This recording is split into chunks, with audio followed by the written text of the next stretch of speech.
Hello, friends. This is Dave Hurwitz, executive editor at ClassicsToday.com, here with 16 Great Symphonies number 11.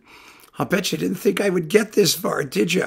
After these 16 Great Symphonies number 10, I was really, well, some of you will say I'm probably scraping the bottom of the barrel. And you know what? I don't know. Maybe some of them I am, maybe some of them I'm not. But you can't tell me whether I am or not unless you've listened to every single one of them very, very carefully and know them like the back of your hand. So maybe I'm on safe ground. I don't know. I think we're really pushing at getting to number 11, and I doubt very strongly I'm going to get to number 12 in terms of 16.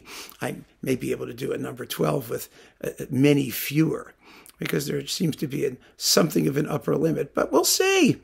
Who knows? We'll see. I'll check it all out. But in the meantime, let's do 16 Symphonies number 11. I'm just so proud of this list. I don't care if it's good music or it's garbage. I managed to get 16 works on here. Yay! Here we go. Kalevi Aho, the Finnish composer, Symphony number 11. I was at the premiere of this, actually. It was in Lahti, Finland. It was written for the Krumatka Percussion Ensemble. It's a concertante symphony for percussion and orchestra. And it's actually rather pretty and fun to listen to. I wasn't terribly impressed with it at the time.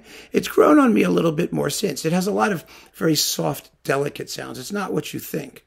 I mean, yeah, there is some wild drumming and stuff like that in the middle of it, but essentially it's almost a lyrical work, a very pretty work, and it's full of sort of soft, twinkly, starlit, music, particularly in its final movement. Aho is a composer. He's a good composer, but he's written a tremendous amount of music. In my opinion, I think he's written too much. That's my feeling, based on all of the stuff that I keep listening to. He can be marvelous, but he's patchy. And the 11th is a good work. Is it, a great symphony and Great Symphonies number 16? Well, I have to stick with the title, just to be consistent. So, yeah, it's just fine. Absolutely fine. Next, Shostakovich, Symphony number 11. Well, the 11th is a film score in search of a film. It's dark and it's socialist realist, and the first movement is interminable in some performances. If you keep it moving, like the way Kondrashin did and some others, it's really, really good. I mean, of the slower ones, Pavel Berglund really does a beautiful job with it. You can do it. You can sustain the tension if there's tangibility and texture to those pianissimi, and if you can keep it moving along so that it doesn't sound just terminally repetitious. But it is powerful. My goodness, the massacre in the second movement and the finale, which with the alarm thing going off and the bells ringing, and oh my goodness, it's marvelous. So I'll give that one the benefit of the doubt. Next, Barbara Harbach. Who, you might ask? Yes, Barbara Harbach on her Symphony number 11, which has the subtitle Retourner. I have no idea what she's talking about. Barbara Harbach is an American organist / composer who's written a tremendous amount of music. There's an orchestral suite on the same disc as the 11th called like Hypocrisy or The Hypocrite or something like that. And her music is very enjoyable. It's very listenable. I think if it has any issue, and there's a lot of it. A lot of it's been recorded. There's 5 or 6 or 7 discs worth of it, of orchestral music alone, with the London Symphony, I think, largely. I mean, she's got backing. She's got the ability to get these things made. So that's good for her, And I find her music to be enjoyable, but it seems not to move terribly well. It's like I did a talk, a recent talk on critical listening about movement, about how modern composers who write tonal music inevitably run into the problem if they're not writing in, with the classical tonal theory behind them in making their music move. And I think she has that issue. That doesn't mean it isn't very enjoyable. And maybe it's not supposed to. Who knows? I mean, I don't know what her intention was. But I do get a sense from it that it wants to move a little more than it does. But, but it's pretty. And it's lovely. And her Symphony number 11, I really enjoyed listening to. And you may too. Give it a shot. See what you think. Because there's lots more where that came from. If you like it. Then we've got Joachim Raff. His Symphony number 11 is Winter. his Winter Symphony from his Four Seasons bunch of symphonies. He actually died while working on the 11th, and it was completed by somebody else, supposedly.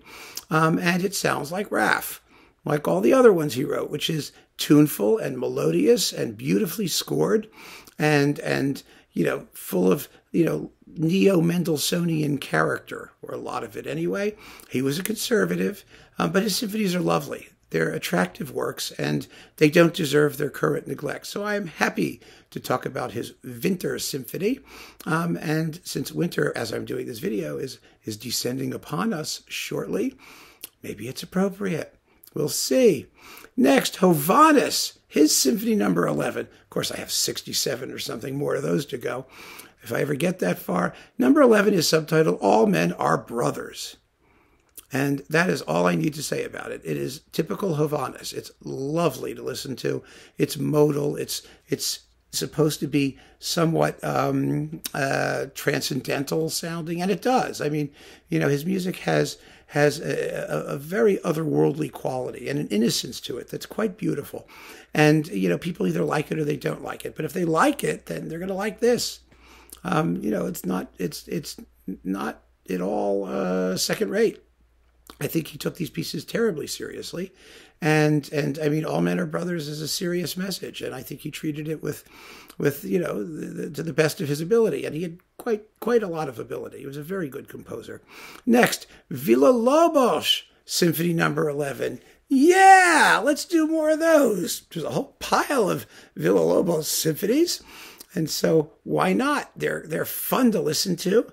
They all sound, as I've said before, like they're chopped off of one giant hunk of Brazilian music, and he just measured out different lengths and called them different things. So this chunk is called Symphony Number 11. It's busy, and it's somehow, not traditionally tuneful, but you can still hear the Brazilian folk influence quite often. And it's got terribly perilous string writing in it, and it's lots of fun. So that's a good work, and it's definitely one that belongs in the list of 16 number 11s.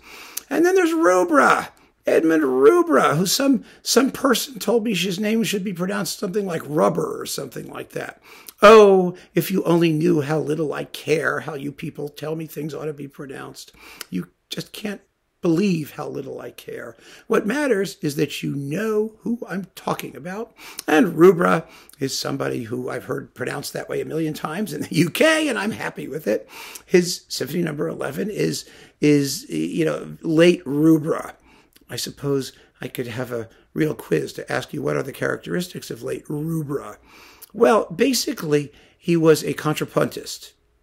And so his music is can be texturally rather dense, but in his later work, it got far thinner, and it's also not all that traditionally melodious. It's not atonal by any stretch of the imagination, but he was much more interested in process, in the interweaving of melodic strands, than he was in creating captivating vertical harmony. Put it that way. And the 11th is characteristic of that. I think it's a very good work, but it's one that's best appreciated if you hear where it's coming from within the context of his symphonic cycle as a whole, which is a very powerful and impressive group of works. So Rubbra gets onto the list. And after Rubbra, Havergal Brian, of course. Havergal Brian in this period, that is between, say, Symphony Number 6 really, and number 15 or so, that's his sort of prime symphonic territory. He really found himself as a composer and wrote very, very interesting music, becoming more and more abrupt and garrulous and difficult, as it went, because it would have starts and stops, and but he had such a characteristic sound.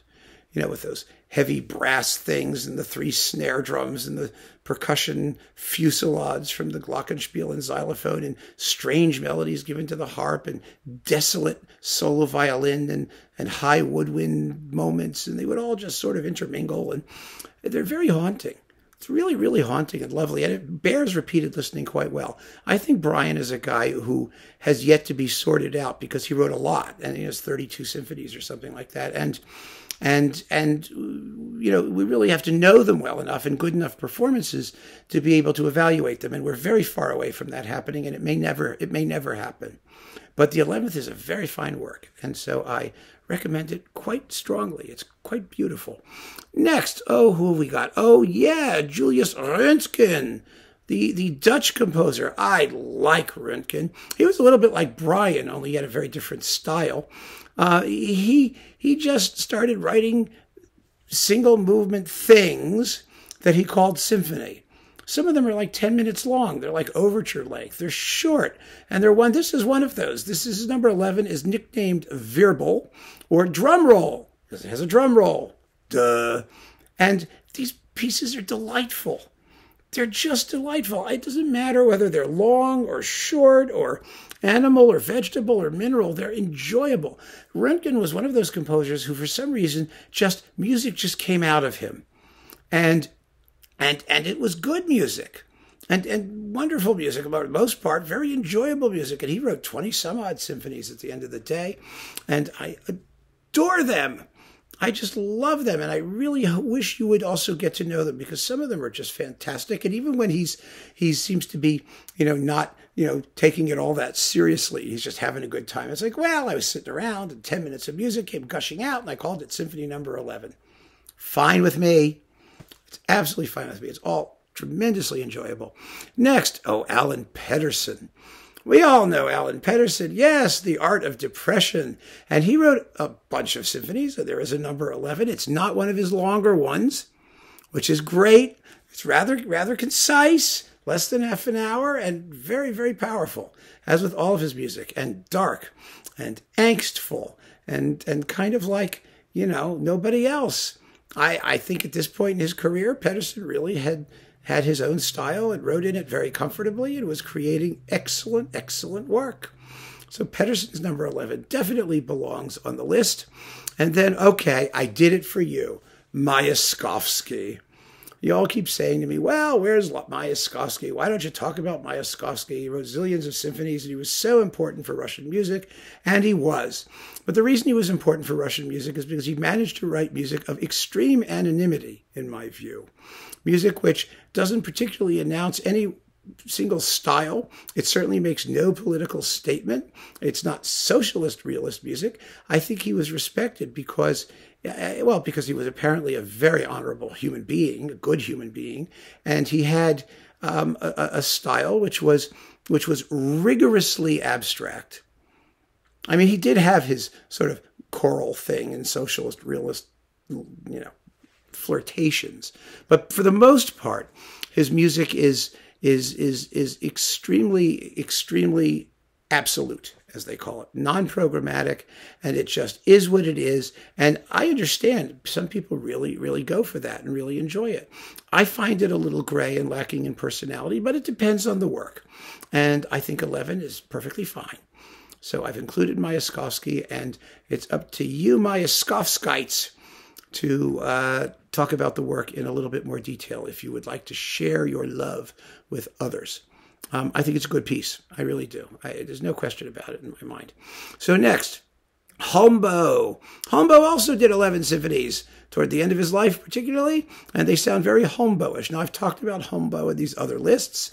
He was first class. He was a Danish composer, the logical successor to Carl Nielsen in that neoclassical, rhythmically punchy style that Nielsen evolved. And I like all of his symphonies. I really do. I think they're all of a piece, and they're all really, really masterful compositions. So number 11 definitely belongs on the list. And then I'm jumping back a little bit, Mendelssohn. And what are you talking about, you may say? Mendelssohn, he didn't write 11 symphonies. Well, he did. He wrote many more. His String Symphony Number 11 is the one I'm talking about. It's for strings, but he's right on the cusp of writing his first full orchestral symphonies. He was a fully mature composer. Number 11 is a big, beefy, multi-movement work that is gorgeous. It's absolutely beautiful. It's as rich a symphony as anybody wrote in that period, and it deserves to be on anybody's list of major 11th symphonies. I don't think the fact that it's for strings means that it should be, disregarded or ignored. It's a wonderful, wonderful work. A beautiful work. So Mendelssohn definitely belongs on the list. Now, who's else? Oh, yes, Darius Milhaud. His Symphony Number 11, the Romantique. Well, what about it is Romantique? Not a lot. It sounds like Milhaud, like all the other stuff Milhaud wrote. And if you like Milhaud's music, then you will like Milhaud's 11th. I happen to like Milhaud's music a lot. I think it's a lot of fun. It's spiky and fresh and tangy, and it's French, so you can use a lot of food adjectives to describe it.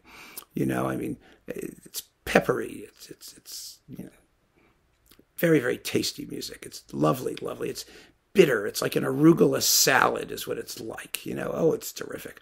But, however, last but not least, in the realm of the 11s, well, we have to end with George Lloyd.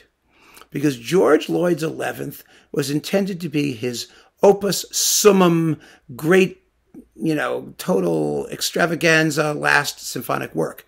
Then he wrote his 12th, which is quite different, actually. But the 11th is his staggering mega achievement with a gargantuan climax at the end, and all of the things we love about George Lloyd, the great tunes, the colorful orchestration, the mix of conservative, traditional, plus modern simultaneously. It's a big, hairy, romantic mega sucker. And frankly, it is a great symphony. It's just a great 11th symphony. And as you may have seen from this list, you could argue there aren't that many great 11th symphonies, but this is definitely one of them. I mean, and it has a tune at the end. Ya da da da da da da da da da. Ya da da da da da da da da. I mean, you can sing it, you can hum it, you can bashes and crashes. Oh my God, it's fun. It absolutely subsumes all of the other 11ths into itself. It's just marvelous. And so that's where I end this list of 16 amazing 11th symphonies. The list is down below. Turn you loose, listen to some of them and see what you think. Thank you for joining me. Keep on listening, friends, and take care.